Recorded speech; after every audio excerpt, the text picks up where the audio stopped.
जैसे ही भोर की पहली किरण छोटी सी झोपड़ी में प्रवेश करती है, आकाश, एक युवक, कंधे पर मछली पकड़ने का जाल लटकाए नए दिन का सामना करने की तैयारी करता है। उसकी बूढ़ी मां पास में चुपचाप सूखी रोटी खा रही है। उसकी उपस्थिति सुबह की हवा में एक शांत बोझ है।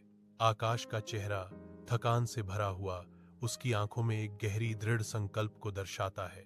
वह अपनी मां पर एक आश्वस्त करने वाली नजर डालता है। उनके बाहर निकलने से पहले उनके बीच एक मौन वादा होता है। नदी की ओर चलते हुए हर कदम जिम्मेदारी के बोझ और जीविका के वादे को वहन करता है। नदी के किनारे पहुंचकर आकाश ने अपना पुराना जाल पानी में फेंका।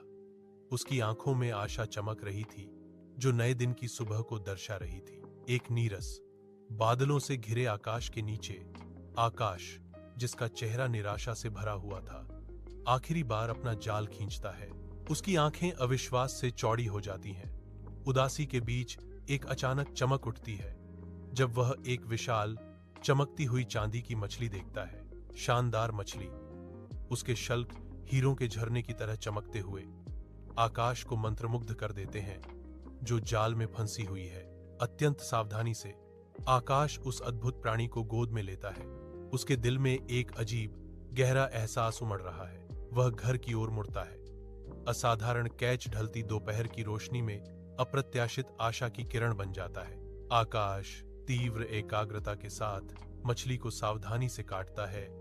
उसकी भौहें एकाग्रता में सिकुड़ी हुई हैं। अचानक एक सुनहरी अंगूठी, जिसमें एक शानदार लाल रत्न जड़ा हुआ था, मछली के पेट से फिसल जाती है।